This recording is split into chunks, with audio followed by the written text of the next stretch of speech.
Hi everyone, this is my office and these are my three external monitors with my laptop. This is a Lenovo Legion 7 Pro with a 16-inch screen. This is a 49-inch Samsung. This is a 34-inch Samsung. This is a 24-inch random monitor. I will show exactly how I use every monitor a little bit later, but right now I want to focus my attention on this app called Worker League, which was coded up by my best friend from Moscow, Misha Igudin, 3 months ago in 3 hours, and which I have been using every day, all day long for the last like 3 months.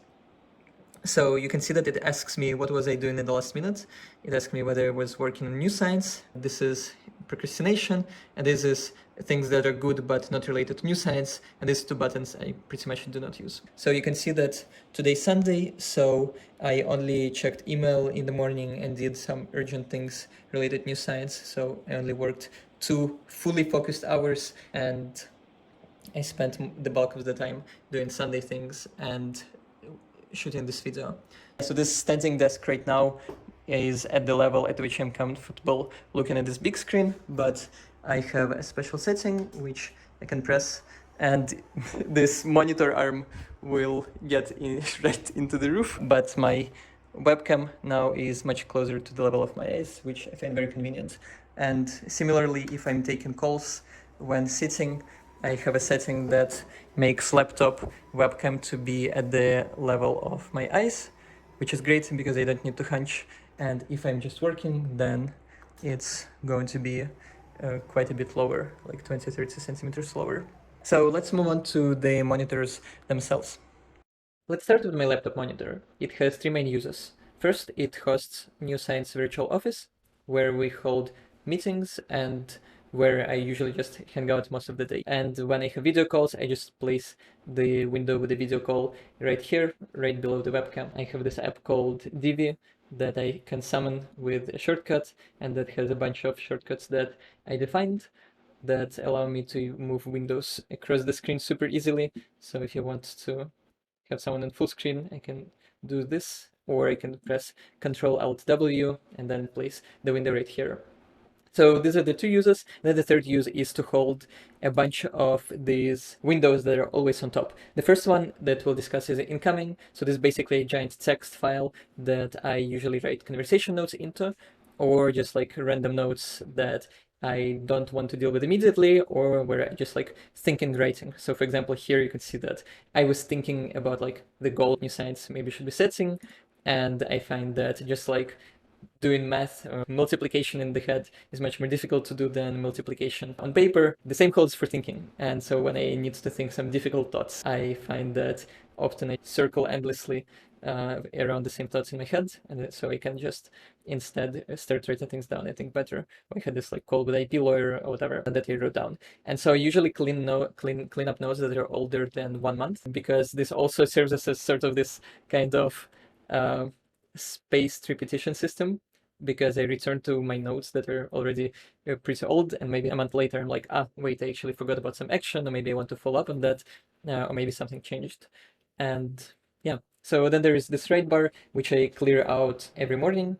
It has the stuff that is relevant to me right now today, that I want to write somewhere, that I need to remember during the day. Or for example, like there is this post that I'm thinking about thought compression, and I want to be thinking about it. I don't want it to just disappear because I'm going to have 3 calls, and so I'm writing things down here, and I will probably move it out very quickly somewhere where it should actually belong. Yeah, and so these are the 2 windows. Then I have my focus every minute spreadsheet that tracks my time, where I track the number of focus minutes where I was fully focused in my definition on things related to new science. So you can see that today is Sunday, so I don't really work on new science. I just checked a bit of email in the morning, earned 28 focus minutes, but mostly just working on this video. And yeah, you can see that, I'm writing things in the order of the amount of time spent on them, and only the things that I spent 5 or more minutes on. So I spend the most time after the wake up on dishwasher, and then actually woke up. I woke up before that, but spent a bit less time on that, and then I brushed my teeth. And then finally I have this CRM in the Airtable, where you can see I have this example person who maybe has 3 out of 6 score of how well I know them, and then they're like a confirmed summer fellow mentor, they're a postdoc in Seattle, and like previously they were at MIT or whatever. Yeah, the reason I have all of these things on top, and the reason why they're static, why I don't use the screen for anything useful or whatever, is because I find that if I don't see something, I usually, not usually, but I often just forget about it. And so adding people to the CRM just becomes more difficult, or I forget to track my time properly, or I just create an infinite number of VS Code windows or Notepad windows, and it becomes a complete mess. And I forget that I should think in writing. But when I have this file right in front of me, I'm just like write things in there. And the same for this right bar file as well. Just there are things that I want to remember about that I want to get to like every day, or clear them out every day. And if this window is not always on top, then it just becomes a mess, so I forget about it. Now let's take a look at the big 49-inch monitor. It's difficult to understand why on earth would you need a 49-inch monitor, but it's actually surprisingly useful. For example, let's take a look at this windows that are currently open on the page. I'm writing this piece, for example, how life sciences actually work, and I'm writing Markdown here. I'm compiling it locally on localhost, and I can immediately see how it actually looks right here. And then I have my notes for things that I want to add, and that I am like frequently flipping things out between these two windows as I write. And then, for example, I'm like reading an article that I wanted to look at, and I'm like very quickly want to figure out what's going on, and again, like paste it right there. Here's another use case. Suppose I'm coding and I'm writing code here, and I'm trying to center a div, and I'm looking something up very quickly in documentation. Here I have my developer console open in Chrome to tinker with CSS in real time and see what's going to happen to the page. And then I can, at the same time, edit the code here. And it turns out that having 4 windows open at once on one screen is super, super useful. Here's another use case. I just really like to create these huge fucking crazy OneNote pages with collections of information about different topics. So like this one is on people, or like things I find motivational for my work on new science that shows maybe problems with academia or like the ways of thinking. And OneNote is really good for like accumulating these big blobs that you can get this big overview of everything at once and zoom in on something if you want to, and figure out what the hell is going on. This is also why I really like OneNote, because after I started doing this, like all of these apps that only allow you like to write files in one column markdown just don't really work. Here's another use case for a huge monitor. I have my GitHub issues where New Science does project management, and often enough I just like need to move issues around or to figure out what's going on, what I work on, what everyone else is working on.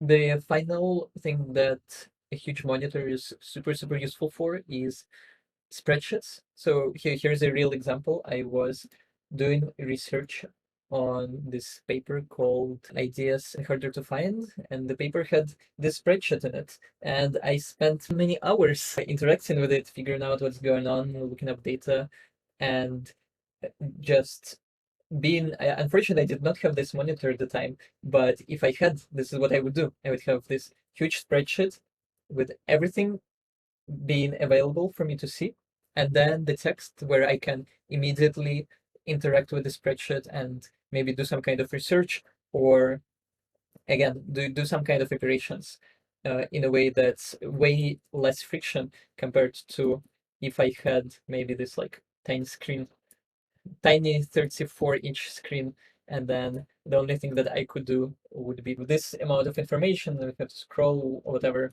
I would have to figure out how to do this. Or maybe if I was doing research and I wanted to open a paper, I would just like not being able to do it. And I personally just find this kind of thing very frustrating.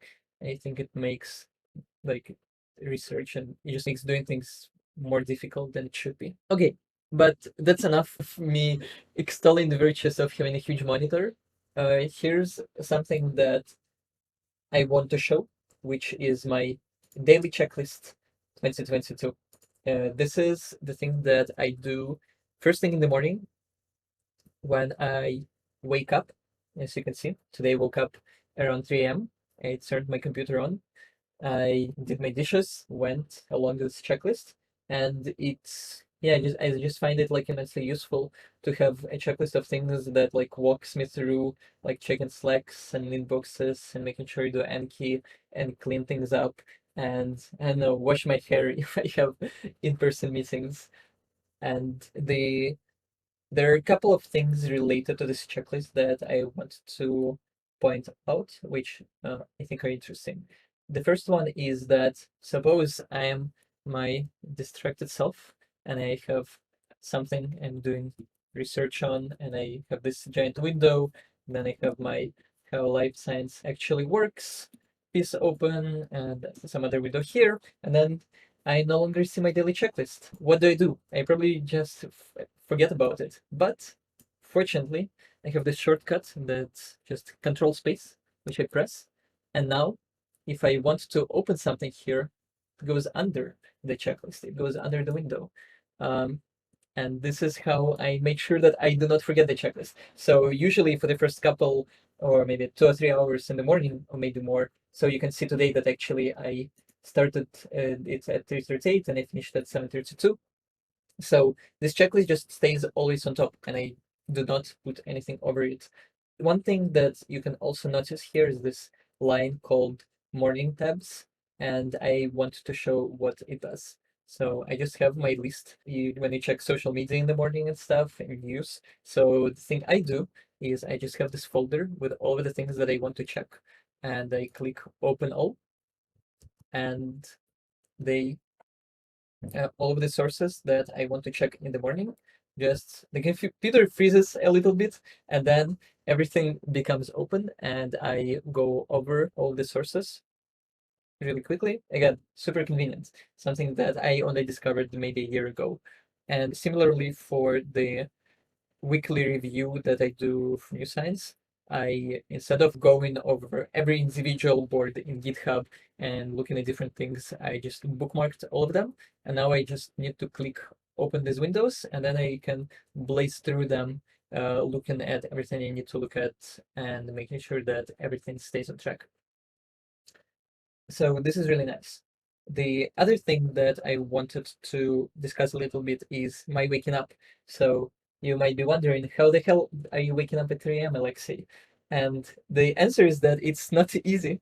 In fact, it's never been easy for me to, regardless of what time I wake up, even if I don't have any alarm, I can sleep 8 hours, 9 hours, and then I'm still going to be like, it's so warm in the bed and it's so cold outside, and I'd rather just sleep and I can just continue sleeping. And almost like the only thing that could get me out of bed is, I don't know, if I have an important meeting or if I have a video game that I really want to play or something like this. So the thing that I do now, I guess it's three-component strategy. The first component is that before I go to bed, I record a Telegram video for my wife and my best friend where I tell them exactly what I'm going to do when I hear the alarm. I tell them that I'm going to hear the alarm at 3 and I'm going to get out of bed and not touch the bed until my wife wakes up. And when my wife wakes up, I can go and catch up if for one reason or another I felt I did not get enough sleep. I can take a nap under her watch and get the amount of sleep that my organism desires. And this is, I find, very useful because I do not have this fear of, oh, maybe I slept less than I need and it's going to be bad for me somehow. And this just removes this excuse for the brain because I'm like, yep, sometimes I do not sleep enough. And then I just go and take a nap or maybe a couple of naps during the day. This is the first thing, the Telegram video. The second thing is, uh, I have two phones. One of them I use for focus minutes tracking. The other phone I use as my normal phone. and one of them is closer to me, the one is further away from me, and I find that I often enough, if the phone is close to me, I basically just do not wake up, do not really get conscious, and just turn it off. And having two phones actually helps. So this I find very helpful. Yeah, and the last thing is you remember that I have a dishwasher as the first thing in my list of things to do in the morning, and I find it very good for me because often, again, even if I slept a lot, I just feel sleepy and I'm like, I want to sleep more. And if I just come to the computer and start checking email, it's difficult to wake up and to figure out, am I really sleepy? Am I really not sleepy? What's going on? But if I start with the dishwasher and with brushing my teeth, right after doing the dishwasher, it's around 15 minutes of this like kind of brainless physical activity, but it manages to wake me up very well. And it turns out that even if I completely hate my existence at 3 a.m., at 3:15, I'm like 90 to 80% of the cases. And wait, it's actually totally fine. And I probably don't even want to take a nap in a couple of hours. So yeah, I guess these are four elements of how I wake up, and they usually work. Now let's move to the third screen, which is on on top of my big screen, and it basically just has my GitHub board again, always on top, because if I don't have it open, I just like don't create cards and I don't interact with it, and it's terrible. I hate it. So I use an entire screen. So for example, if I'm working on something, or if I just like have a new to do or a new issue, I just like click here and move it to the right place and interact with it. Or if I'm like need to interact with GitHub for more than a minute, again using my shortcuts, it's very trivial to just move it to the big screen, to the center, and then like within half a second to move it back. Yeah, I'm really happy that with this thing actually. Uh, I feel like I'm a bit more general thought. People just underappreciate how good it is to have like boards around. And maybe it is just a quirk of like things falling out of my head when I stop seeing them. But I think people just like don't think about it hard enough more often than not. Okay, now the last monitor on the right, I have my calendar in here that is, I strategically covered it with a notepad window, but I make sure that I can see the entire day without scrolling. And so this makes me forget meetings quite a bit more rarely, which I enjoy. I don't like forgetting about meetings. Then this button down window to make it very easy for me to add people and to remind me that maybe if I talk to someone and they were enthusiastic about new science and I'm like, they want to subscribe to our monthly updates, and then I can immediately add them to the list. Again, like decreasing the friction at all costs. And then, yeah, again, like following the same principle, I just have a bunch of things that I want to be opened. For example, like for links that I want to share my monthly updates, or for the things that I want to discuss, to make it very easy to add here, or for the things I want to include in new science monthly updates, or for a random thing that is like useful right now. For example, because like sometimes people write to us, they want to apply for a fellowship late, and so I need to send them a standardized note that will review their application, but we're not sure when it's going to happen. And this is like super useful. I actually wish this monitor was even bigger for me to be able to place more of these windows here. But yeah, that's pretty much my setup.